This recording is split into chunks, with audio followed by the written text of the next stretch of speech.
ဘလောက်မိုးဒီမိုးပေါင်းဘလောက်ကြီးတော့မကြီးတော့ဆိုတော့အဲ့ဒီမိုးတစ်ပေါက်မှန်ရင်မြေကြီးအခေါင်းကြီးဖြစ်သွားတယ်အဲ့ဒီလောက်ပြင်းထန်တဲ့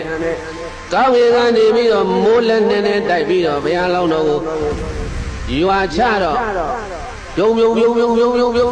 နဲ့ဒီနေ့သာသွတ်တာဟောတော့ဘုရားလက်ထက်ကသွတ်မရှိလို့သွတ်တာရှိရင်မရင်တည်းနန်းကြီးလို့ခံနိုင်မှာတော့မဟုတ်ဘူးအခုကိုသွတ်ပေါ်ကြတဲ့ဒီရေပေါက်တန်တော်မှသွတ်တန်ကဆူးနေတာပဲဆို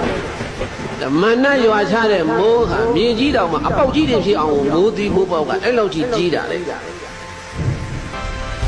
အဲ့ဒါခေါင်းကောင်းကြီးပြီးတော့ဟာဒီလောက်ဆိုရင်တော့ဖြင့်ဘုရားလောင်းတော်တော့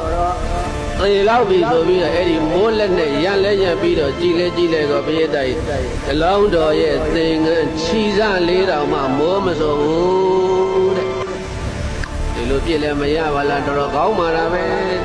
နားဘာထပ်ပြရကောင်းလို့ဆိုလို့ရှိရင်ကြောက်ခဲမိုးဘာမိုးလဲ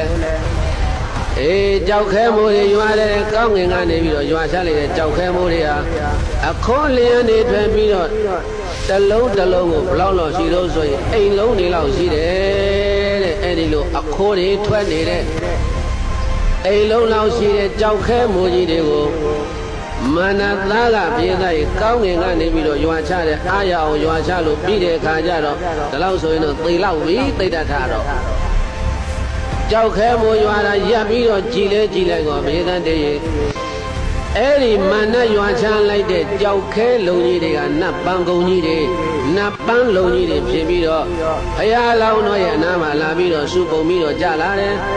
ဟာငါပြစ်လိုက်တော့ကြောက်ခဲလုံးကြီးတွေပါဘယ်နဲ့ပြစ်လို့ကိုနတ်ပန်းကုန်းတွေနတ်ပန်းလုံးကြီးတွေပြစ်ကိုလည်းမသိမကျင်တဲ့ဘုကထမ်းရွာမယ်ကွာဘာရွာတော့ဆိုရင်ပြစ်တတ်တယ်လက်နဲ့မိုးရွာတယ်ဘာမိုးတယ်လဲလက်နဲ့မိုးတယ်ကောင်းကင်ကနေပြီးတော့အသွားတစ်ပဲရှိတဲ့ဓာတ်လက်နဲ့မျိုးတွေမိုးရွာချသလိုပဲတဲ့ကောင်းကင်ကနေပြီးတော့မန္တကဖန်ပြီးတော့လက်နဲ့မိုးရွာတယ်အလောင်းတော်ရဲ့ပါရမီခုံကြောင့်လက်နဲ့တေဟာမြတ်၄ပါးရှင်းကဲသို့ဖြစ်ကုန်တယ်တဲ့ဗျာ